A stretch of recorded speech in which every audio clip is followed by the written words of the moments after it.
Hello, environmental scientists. So here's what we did in day 2 of class. So day 2 is module 2, and every day of class will start with a warm-up. So pause the video and complete this warm-up. It is open-ended questions, and there's no wrong answer. So go ahead and put in your answers. And now that you've done the warm up, we actually spent some very important time getting our Google Drive folders organized for this class. So I know that on Monday of this first week of semester 2, you guys were instructed to create a folder for each of your classes that you have this semester and then share it with your teachers. So many of you have shared your environmental studies folder with me. And that's great. If you haven't done that, please do that now. And then I need you guys to open up your environmental studies folder. So it should be empty for you. And you're going to create a folder within that folder called Unit 1, the Earth. So this class is going to contain 4 units in it. And each time we start a new unit, we're going to add a new folder so we can keep our materials organized as we go through class. Okay? So now that you have a folder for Unit 1, the Earth, we are going to get started today. In class, we did the environment word cloud. You don't have to do this because it's more of something that we can do together and share it. So the next thing on the module would be the videos section. So here I placed a couple of videos that go along with today's topic. Really, I want you to watch the first video. The second video is optional if you like songs about science. I know so many students do. But the first video is a very good detailed overview of the 4 systems or spheres of Earth. Okay, so pause this video and watch that video and pay close attention to what each of the 4 spheres of Earth include. Okay, after you've watched that video, we are taking some notes on these 4 spheres of Earth. So this unit is primarily about the 4 systems of Earth, which are the geosphere, hydrosphere, biosphere, and atmosphere, and how they all work separately but also overlap and all work together to support life on Earth. So your next step will be to click on this link here, which are your notes. So when we do notes in this class, you'll make a copy. Once your copy fully loads, you'll have a little folder button up here. It's the last thing to appear. But when that folder button appears, move it to your environmental studies folder and the Unit 1 folder that we just created. So make sure you have your notes in a predictable place where they're easy to locate. So here are your notes. The topic here is the 4 spheres of Earth. The essential question is, what do we consider to be a part of planet Earth? So all 4 spheres are all considered part of planet Earth. It's not just the solid Earth, but it's liquid, air, and living Earth as well. So each of the 4 spheres are here with some bullet points, and we're going to use the notes that are embedded in the module here to fill those out. So just to get you thinking, this is a picture taken on the surface of Mars. This is what you'd see around you if you were on Mars. And given what you're seeing here, do you think Mars could support life? Why or why not? So we're going to come back to this question at the very end of our notes. So here are the 4 spheres of Earth that make up the planet. The lithosphere is, a better name for it is the geosphere, so that's what I'll be referring to it as. That's the solid Earth, right? Geo means, it means Earth, and we're talking about the actual solid parts of Earth. The atmosphere, it refers to the air. It's the gas part of Earth. The hydrosphere refers to the water parts of Earth, not just liquid, but solid and gas water as well. And the biosphere, bio meaning life, refers to all living things on the Earth.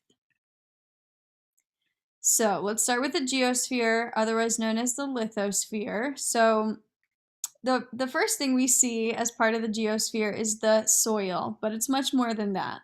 The geosphere extends all the way through the planet, right? Everything inside the Earth are part of the solid and non-living parts of the Earth, the geosphere.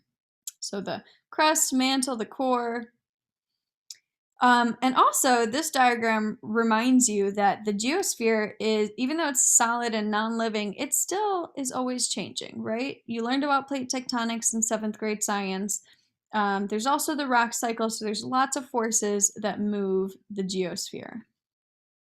So in your notes, pause the video real quick and write down these 5 bullet points: soil, rocks, mineral, the Earth's interior, and non-living solid parts of the Earth. All right, next up is the atmosphere. So atmosphere basically refers to the thin layer of gases that surrounds the Earth and separates us and keeps us safe from space. We'll look at this in more detail in a few class periods, but this is a pie graph showing us the breakdown of the gases that make up the atmosphere. And this is a diagram showing the 5 different layers of the atmosphere. If you're in 8th grade science, this is going to be a bit of a review for you, but we will spend a day learning about all the different layers and the gases in the atmosphere. So in your notes, you're going to write down for the atmosphere, it is air, oxygen, nitrogen, and more generally, all the gases surrounding the Earth. Next up is the hydrosphere. So hydro, of course, means water, but it's not just liquid water. There's a lot of different states of matter involved. And of course, there is a lot of movement involved. The water cycle is constantly moving through the water. Hydrosphere is constantly moving through the water cycle. So in your notes, you're going to write down water, which most of that is in the oceans. Also, we can't forget about clouds. And we can't ignore the massive amounts of water that are stored in ice. And a general description is all the solid, liquid, or gas water of the Earth. Last up is the biosphere. So the biosphere, bio meaning life, it includes all living or dead and decomposing things on Earth.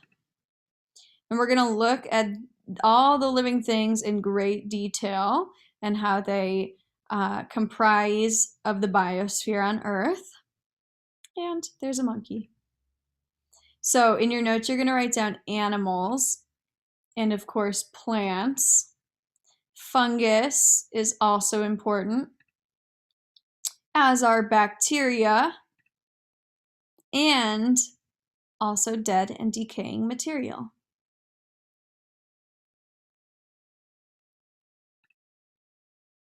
So your assignment for today is to focusing on those 4 spheres of Earth. We're going to compare our planet to Mars. So your assignment is a research assignment. You're going to research information about the geosphere, atmosphere, and hydrosphere of Mars and compare it to Earth, and then draw a conclusion about what it would take for humans to live on Mars. Now, there's a great resource linked here.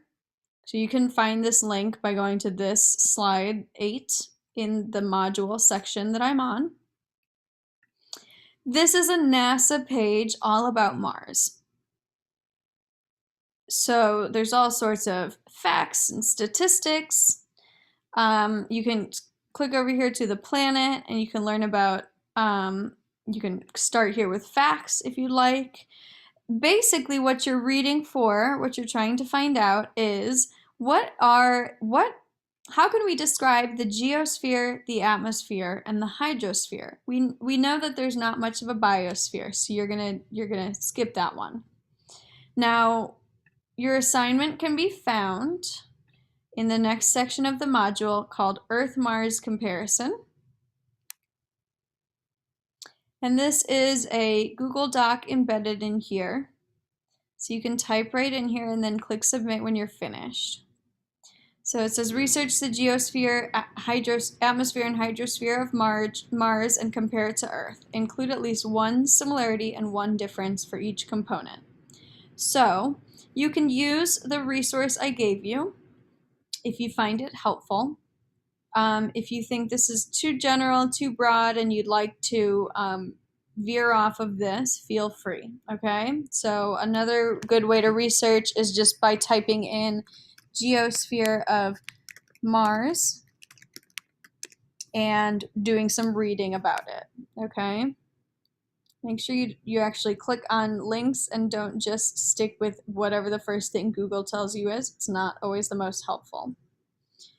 So once you find something helpful about what is Mars's geosphere like, you would compare it then to what you know about Earth's. So maybe there is no plate tectonics on Mars, or maybe there are volcanoes on Mars. So similarity, one similarity, one difference, and then you'll move on to the hydrosphere and the atmosphere. Now use your notes if you already forgot what those three things are. And then down here at the bottom, you're going to type 3 to 5 sentences answering this conclusion question. When you're finished, click submit so that it comes through on my end on Canvas. If you have any problems submitting this assignment, be sure to send me a Canvas message. So this research assignment is due on Monday.